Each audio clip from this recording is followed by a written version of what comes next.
E aí, gente, bora trabalhar. Eu já gravei uns 500 vídeos hoje, mas vamos lá, força. Isso, força de vontade. Vão estudando aí. Quero vocês junto comigo. Tudo bem. Olha, nós vamos agora fazer uma aplicação, tá? Sobre as propriedades dos radicais, tá bom? Na verdade, consiste em extrair as raízes. É um exercício bem simples.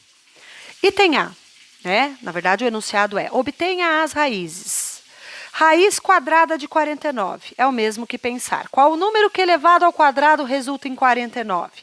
Temos que esse número, essa bolinha, temos que esse número é o 7, tá? A resposta aqui é 7, a raiz quadrada é 7, pois 7 ao quadrado é igual a 49.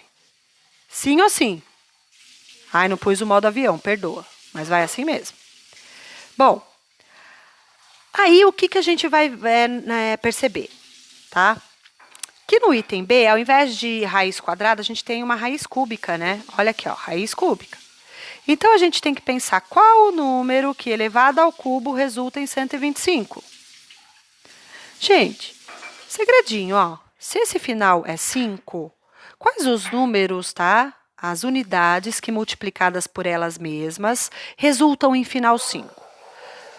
Somente pode ser o 5, a unidade 5, né? Pingo falando atrás. Isso, Pingo, muito bem. É o meu cachorro. Então, assim, o número que elevado ao cubo resulta em 125 pode ser o 5. Então, você faz as tentativas. 5 vezes 5, 25. Né?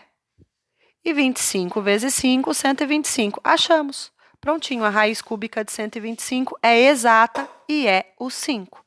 Esses são radicais aritméticos. Tá certo? Continuando.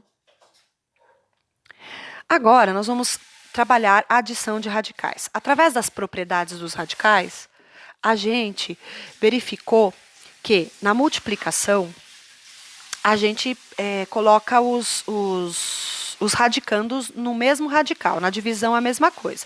E como será que acontece na adição de radicais? Vamos ver.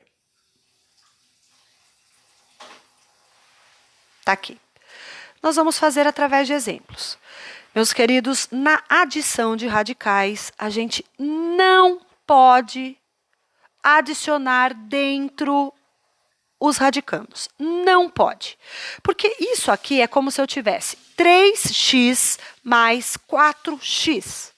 Qual seria a resposta para essa pergunta? 7x. Então, a gente não pode alterar as raízes quando a gente vai adicionar radicais. E outra coisa muito importante, esses radicais eles devem ser idênticos. Aqui eu tenho a raiz de 2 e a raiz de 2, elas são idênticas. Portanto, vamos trabalhar somente com os números que acompanham, ou seja, que multiplicam esses radicais. Eu tenho 3 unidades mais 4 unidades, eu tenho 7 unidades. Eu tenho 7 raízes de 2. Vejam, jamais você pode somar o 2 e 2 nas raízes, tá? Mesmo porque, se você for tirar por aproximação a raiz quadrada de 2, vai dar 1,4, tá? E quando você soma tudo isso aqui e multiplica pelo 3, pelo 4, você não vai chegar num mesmo valor aproximado do que 7 raiz de 2. Perfeito? Bora agora somar o segundo exemplo aqui, ó. Quais são os radicais iguais? A raiz de 2 e o mais 4 raiz de 2. Quando não tenho número nenhum, é o 1 que acompanha a raiz de 2 aqui. Eu tenho uma raiz de 2 mais 4 raízes de 2. Eu tenho 5 raízes de 2. Ai, nós temos uma raiz de 3 perdidaça aqui, ó, menos 3 raiz de 3. Eu não tenho outra raiz de 3, portanto, a gente apenas copia menos 3 raiz de 3. Tá? Eu devo subtrair 5 raiz de 2, aliás, perdão, 3 raiz de 3 de 5 raiz de 2? Não. A resposta final é essa aqui, 5 raiz de 2 menos 3 raiz de 3. Tá bom?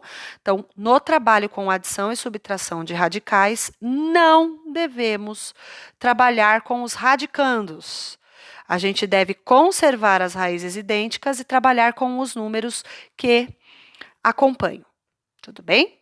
Agora nós vamos tentar trabalhar com uma soma de radicais assim, ó. Mas Sandra, tá? Eu tenho uma raiz de 8 aqui, eu tenho uma raiz de 18, eu tenho uma raiz de 50. Elas não são raízes idênticas, então pronto, está resolvido o exercício, eu não preciso fazer absolutamente nada. Engano seu, Chuchu. Esses números aqui de dentro desses radicais, eles podem ser decompostos em fatores primos e nós vamos poder usar agora um algoritmo de simplificação de radicais para tentar torná-los em radicais mais simples. Ok? Então vamos lá. Isso eu vou mostrar para vocês no próximo vídeo, tá bom? Então, fica ligadinho no próximo vídeo que a gente tem mais. Beijos, amados!